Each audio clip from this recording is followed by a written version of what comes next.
have a mating gene. So it's all at a genetic level. That's why I have this knitted DNA model on the left. I knit. Okay, that's why. So they have a mating gene, and they can sniff each other out. Are you of the other mating gene than I am?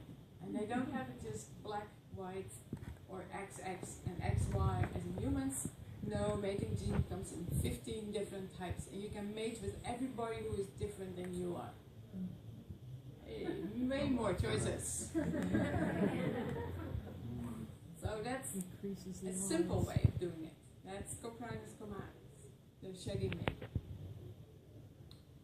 And now we make a little detour just to make humans are kind of different. We have the XX for the female and the XY for the male, the gender chromosomes.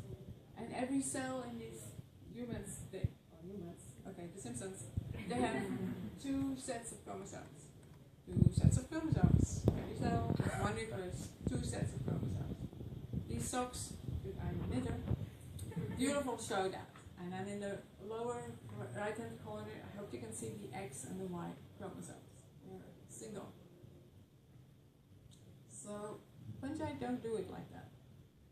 And only the egg cell and the sperm cells in humans have only 1 set. Because sex is about mixing genetic material. Because if you were all the same, all clones, you're pretty vulnerable. You want it mixed.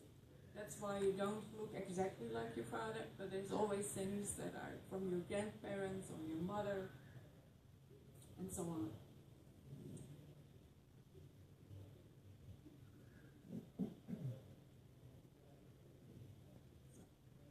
So they have these 2 sets of chromosomes in each nucleus. Oh, sorry. Okay, I put it in the wrong place. So we're going back to fungi. Just keeping it in mind that there are different ways of doing it. So the split gill has also these different types of mating genes. For A, there are a lot of different types, more than 300, and then it also has B. Not as many different types, but still more than 70. So you cannot mate with your own AB. You have to have different colors. But there are 28,000 possibilities. So you have a lot, even more, many more choices than this proprietary. It's not just 50%, but way more. And what they do, what mating is that they get together, they fuse, and then from this 1 nucleus per cell, they go to 2 nuclei per cell, which is here. And that is also totally different than humans. Humans have these 2 sets of chromosomes in 1 nucleus. These 2 socks, that set is in 1 nucleus. Here, the nuclei stay separate. Almost their whole life till the spores are formed. So it's like having 2 captains on a ship. And they try to keep every cell with 2 nuclei. At least that's the textbook.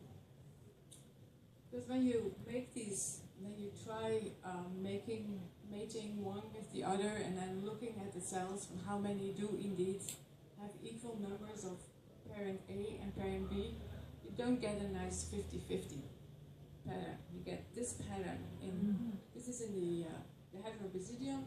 They use every vertical line as a different crossing, 2 different colors, and then you can see that 1 nucleus can be 90% of the cells and the other only in 10%. So it's not 50-50. The line is 50-50. There they should be. There's only one of them that's 50-50. They're all doing it different. But when they form fruit bodies, they will get back to this 50-50 model. And also you have to remember that this mycelium with these 2 nuclei in each cell, or more or less, can live really, really long. This fairy ring, which produces these big puffballs from year to year, that has been there hundreds of years. And the same with these honey mushrooms, where we know about. This keeps growing and producing mushrooms. So every time it makes new mushrooms. But this one has been there probably for thousands of years. So it's a very stable situation, despite the fact that we think that 2 nuclei is kind of weird, but they have probably different roles.